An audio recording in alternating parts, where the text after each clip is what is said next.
In this video, I want to help you to understand routers better, not so much in terms of using them, but in terms of perhaps buying one for yourself as a beginner.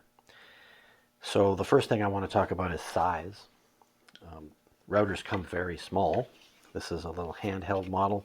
It's cordless actually, works with a battery. It's a nice little router, but this is not the one you want to start with. It's great when you've got general purpose routers for other reasons, but it's not the best thing to choose as a beginner. Now, the other end of the spectrum, the last time I checked, this bad boy here was the biggest production router ever. It's the old Porter Cable Speedmatic. It's been around a long time, and it has about the same amount of power as your average push lawnmower. So lots of power, more than 3 horsepower. This one also is not the one I'd recommend for you. It's less of a specialty item than the really tiny one here, but it's big and it's heavy, and sometimes you need that kind of power. But as a beginner, it's going to be much more cumbersome for you than it needs to be because it's just too heavy and too big. It's also fairly expensive too, so that's why I recommend something in the middle. And both of these sorts of routers would fit into that category. They're small enough that you can do fairly small work.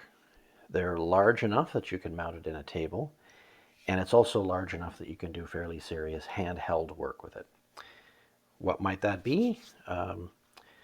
Making big grooves in wood, for instance, for various joinery operations. A big groove in wood for joinery applications is called a mortise in the world of woodworking. So you can make mortises with these. You can do all kinds of things. So get something in the middle, And once you've got that figured out, you need to consider the two main types of routers in this middle category. And that would be what are called plunge routers and fixed base routers. A plunge router is a router like this one that has the capacity to easily plunge the bit into the workpiece while you're using it. So flip this lever and now you see it can go down. I can push it down. So imagine there's a router bit there. Well, there is a router bit there.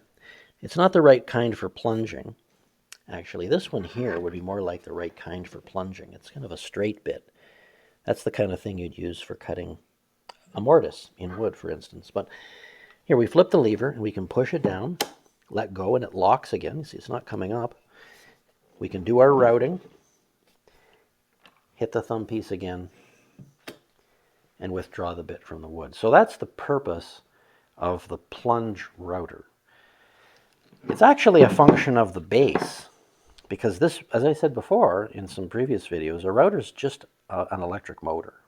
And in this case, this electric motor is being held in this plunge base. So is this one. But in both cases, you can remove the plunge base. Let's see if I can do that conveniently here while I'm talking. You can remove the plunge base. There we go. And you can replace it